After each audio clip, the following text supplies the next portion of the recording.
As Ilhas do Ouro Branco é uma exposição do Museu Nacional de Arte Antiga dedicada a um período histórico extremamente exaltante, ou seja, o ciclo do açúcar da Ilha da Madeira. Durante cerca de 2 séculos, a Ilha da Madeira foi o centro de uma produção açucareira florescente, sobretudo dirigida ao norte da Europa, a Portugal também, naturalmente, mas também ao norte da Europa, e graças a esse comércio intenso, foi possível às elites madeirenses encomendarem obras de arte de grande valor que enriqueceram as igrejas, as capelas de toda a ilha, ou das ilhas que constituem o arquipélago da Madeira. Ora, exatamente esta exposição começa por nos mostrar a razão dessa riqueza, ou seja, o ouro branco, o açúcar. E temos aqui, precisamente, um pão de açúcar, ou seja, uma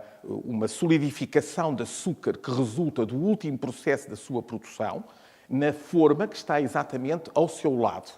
É curioso que logo nesta altura começa uma relação interessante entre a Madeira e o continente, na medida em que a Madeira não possuía argila de boa qualidade para realizar aquelas formas e foi preciso que essas formas fossem exportadas de vários pontos do continente, Aveiro, Mata da Machada, junto ao Barreiro, para a Madeira,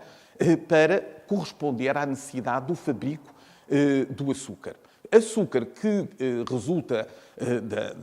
da cana sacarina, que tinha sido introduzida durante o primeiro processo de povoamento na ilha, logo a partir da chegada dos primeiros povoadores, portanto, no final da segunda década do século XV e que se estende nas décadas seguintes. Ora, sabemos também que, em meados do século, o infante Dom Henrique, que era na realidade o senhor da Ilha da Madeira, por delegação do rei de Portugal, deu autorização a um Diogo de Teive para instalar o primeiro engenho d'água, ou seja, aproveitando o declive muito acentuado das ribeiras, criou-se um engenho movido naturalmente à água para realizar as operações de produção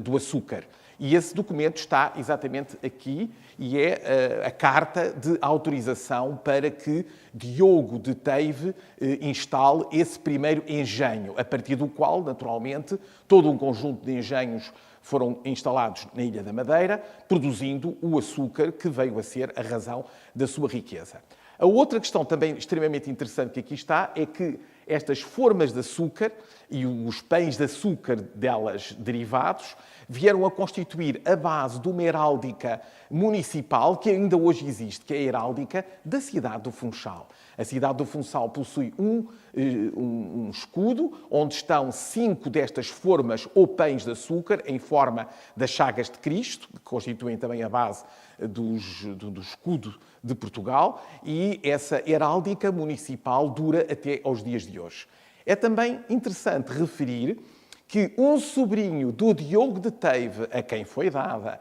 a autorização para a instalação do primeiro engenho de água, encomendou no princípio do século XVI para uma capela dos Reis Magos da Igreja da Ribeira Brava, que estava nessa altura a ser aumentada e embelezada, um trítico